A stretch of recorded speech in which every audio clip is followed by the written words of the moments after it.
Welcome, you found Lemko with history. As some of you know, and most do not, I recently took a trip to Transcarpathia in Ukraine, otherwise known as Podkarpatska Rus or Subcarpathian Rus, among the Russian community. I saw it all in times of war, not necessarily being under airstrikes or anything like that, but air raid sirens, passing checkpoints with 10 to 20 men armed with AK-47s and other such weaponry, border guards flipping through passports, checking Facebook accounts, all this stuff. Many of my closest friends, especially American Rusyns, they ask me, what is the situation like in Transcarpathia? Not just about the war, but about Russian identity in general, because we see many different activists and artists pop up, whether it be Michał Lizeczko or others. It seems as though there's this real revitalization of Russian culture there. And while I wouldn't go that far, the situation is complicated, and it's not really anything like what anyone from America told me, especially those who had visited there. Their accounts were substantially different from my own, and quite peculiar, just thinking of the amount of difference between our experiences. To back up for a second, I had two main reasons for going to Transcarpathia. One was because I got hired for a journalism expedition, shall we say. A couple articles I was hired for. Those are still being worked on and reviewed now. I don't think they'll be out by the time that this video goes up. But the second reason also too was that if I'm going to devote so much of my life to the Russian cause, I needed to go there in person and see what it was like for myself, to see if this was really worth it. And on both accounts, it wasn't what I had expected, but it was certainly enlightening on many different levels. When talking about Transcarpathia, we have to realize a couple factors here.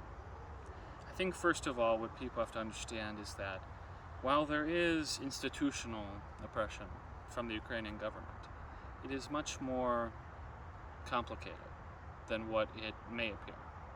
And when people say Ukraine is oppressing us, in one sense they are right, but from my experience, it was in a smarter way than, shall we say, it's portrayed as some Soviet tactics. It's certainly, I'll describe it like this, is that from my first time at the border station in Zahon, which is right across the Tisa River. It's in Hungary, and then if you cross the river, then you're in Chop, which is then in Transcarpathia. And from even going to that train station, it was as if I had entered into a different world, one of quite peculiar. It was peculiar in many ways. People plugging in phones right by us as we were talking, people offering to drive us to Kiev for some reason, us being questioned by UN people there in what may look friendly, but was certainly asking for some clarification on who exactly we were. It was certainly an experience. When I went into Ukraine, this feeling never necessarily left. It was, well, how should I put it? At multiple times, I knew throughout my trip, I was definitely being followed. There was one time in which the priest in which we met in the morning of my first morning there in Uzhhorod This kind of military police was investigating his car as we walked out there. And in multiple times of kind of my solo travels throughout the city, I could tell that there was a person kind of back behind me that I would take some sharp corners, and yet they would still take those sharp corners too. It was a all-encompassing feeling of being watched, and yet at the same time I felt as though I could do what I wanted. I went to Volovets, which is the main railway station in Transcarpathia, where a lot of equipment from NATO and various EU countries goes through. I was able to go there. They didn't even stop us at the checkpoints. They just waved us through for some reason. And I went there and I saw the train platform. You couldn't see really any of the damage, but you could still see the kind of fear in people, and kind of I could see some workers that were working further down on the train tracks, where I assume is where it happened. So, I mean, these things have certainly. I was never arrested or anything like that, but I certainly had a foreboding feeling of that I was free up until a certain point, and then if I crossed the line, it was all over.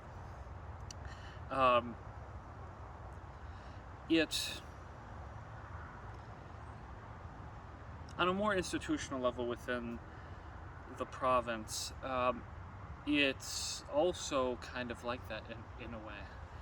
It's not so much that Rusynness is banned entirely, but once it passes a certain point, then you're persona non grata.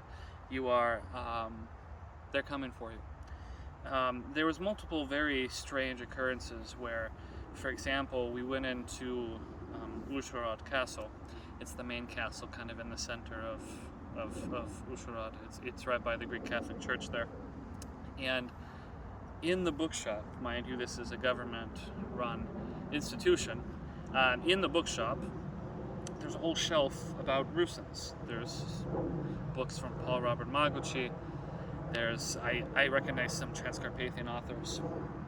And it's peculiar in that way, in that they officially don't recognize us, and yet it's right out in the open in the main castle.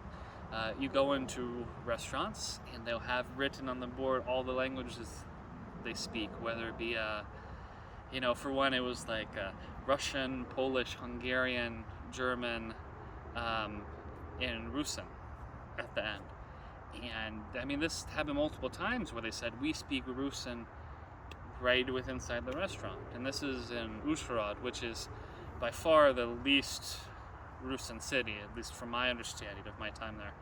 It's very, since it is the kind of central government, it is quite, Ukrainianized. And there's many foreign Ukrainian officials that have nothing to do with Transcarpathia that show up there. So, and yet, there's all these little inklings, but as soon as you do something that steps outside those bounds, whether it be giving money to Rusyn artists or Rusyn activists, or you try to organize some type of business around such Rusyn activities, you're done. And there's been things too in which I heard about, where, for example, there was this one man who I shall not name, just for the sake of his safety. He does some various short stories and poems and such, and he was going to read some of them in Rusyn at this kind of regional festival, and he was told behind the scenes that things will not go well for you if you read these Rusyn poems at this regional festival or gathering. And so it's these things of where the superficial elements remain to some extent, in that you're not going to be arrested for speaking Rusyn, especially in the villages, but it's not permitted to raise above the national level of consciousness. I like to describe it like this, of where the folk identity and the national identity are two separate things. So Transcarpathian folk identity as long as you call po-nashemu Ukrainian dialect and all these other things. Well, this you can celebrate if you use the framework of the Ukrainian identity. So in terms of local culture, that's not necessarily viewed as separatist or something in which people will come in and arrest you for.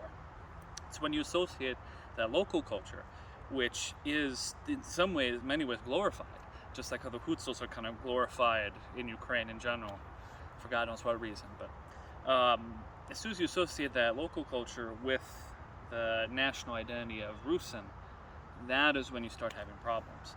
And on an individual level, I think many Russian Americans get this wrong, or they don't understand. They just think that the people are going to, as soon as the Rusyns are recognized, they'll break free of their chains and the Rusyn identity will explode there. And it's not necessarily like that. It's one where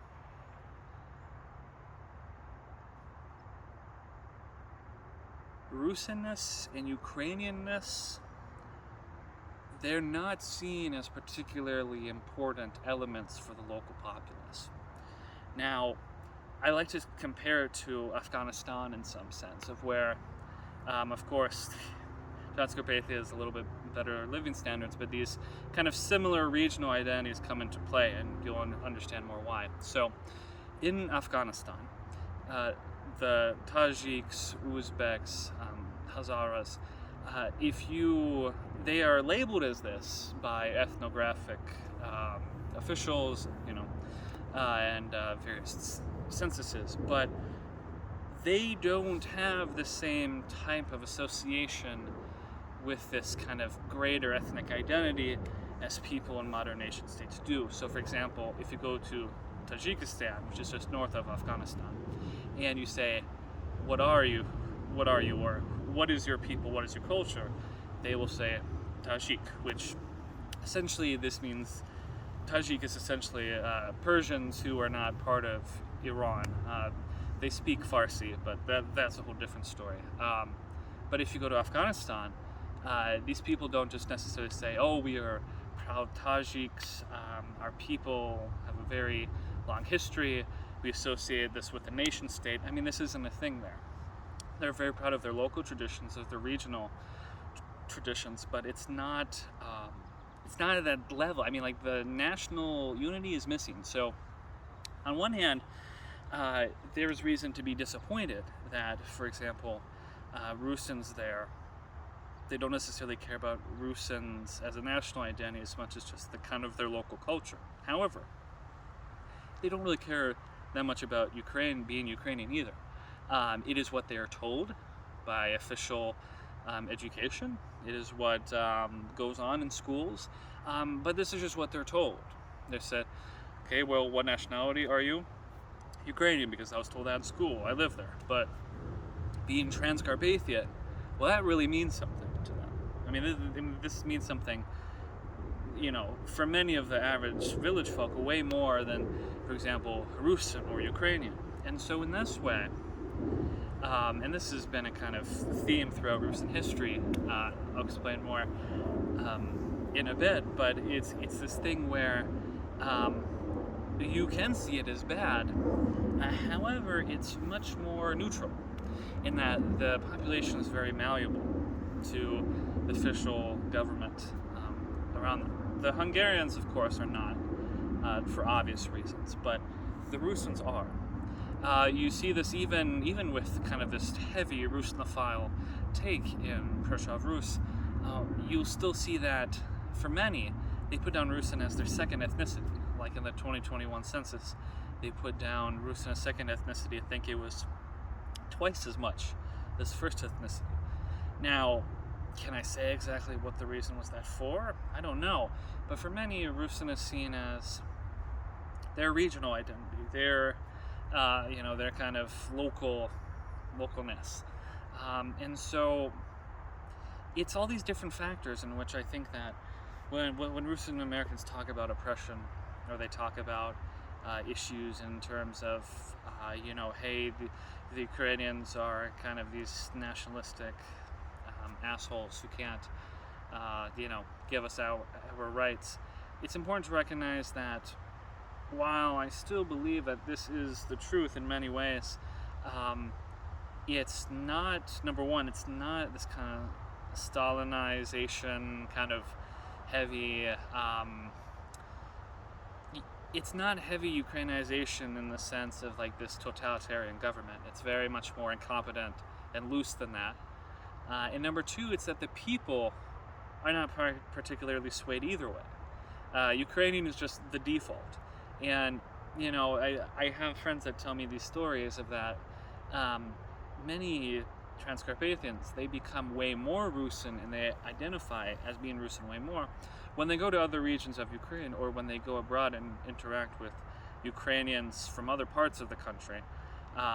Many times Transcarpathians are excluded, many times they form their own groups, and they realize that, okay, well, we were told we were Ukrainian, but then as soon as we go to Galicia, as soon as we go to Podolia, as soon as we go to the East Bank or something, left bank, whatever one. It's kind of, I suppose both are valid geographical regions of Ukraine. You realize that just how different you are versus the average Ukrainian, the actual Ukrainians, right? So I'd say that, in all these different factors combine to make an area that is very underdeveloped, and that because in many ways of the incompetency of the Ukrainian SBU compared to the FSB of Russia, there's still very much opportunity.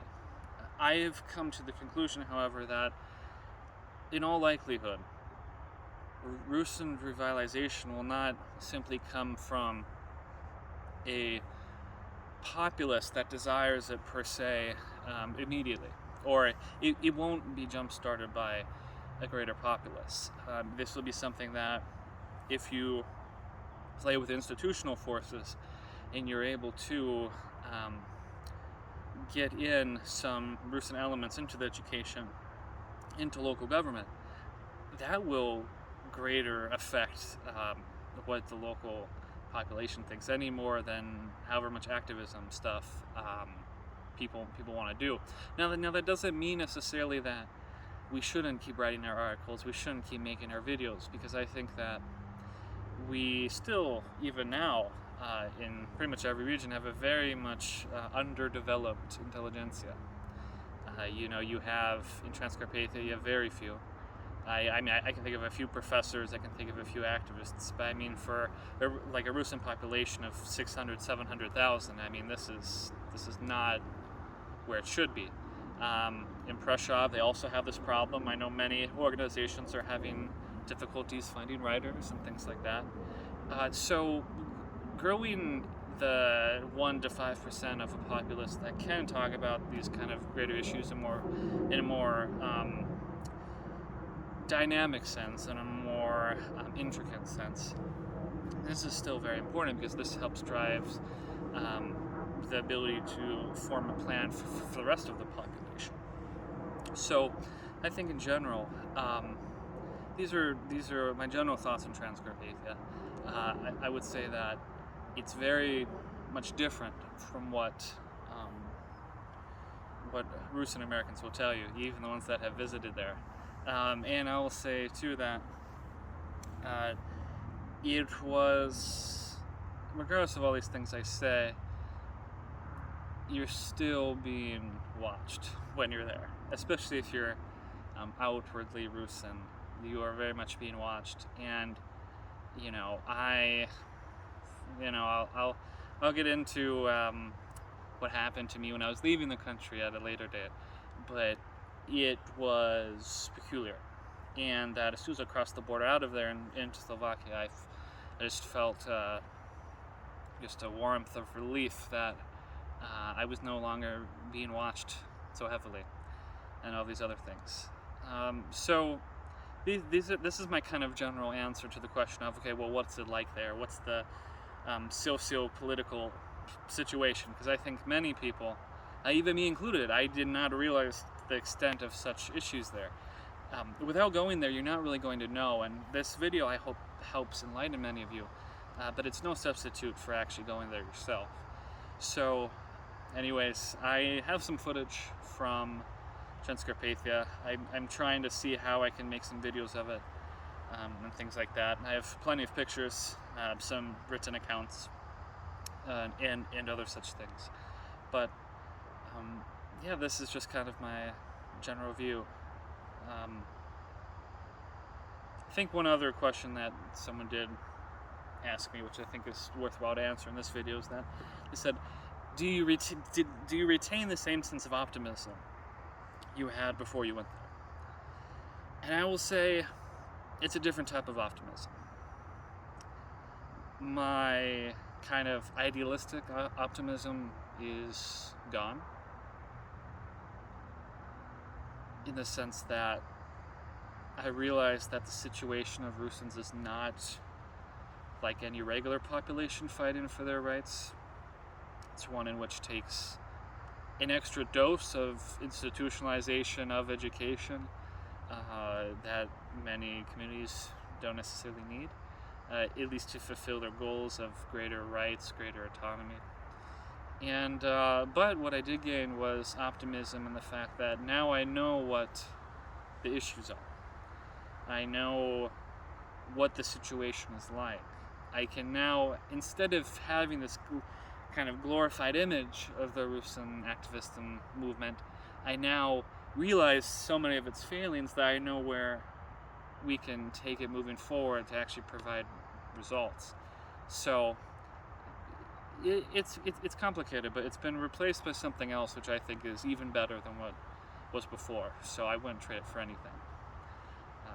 Well, this is all I have for this episode. Let me know if you enjoyed the background nature at all. Maybe I'll do more of those going forward. And stay safe out there.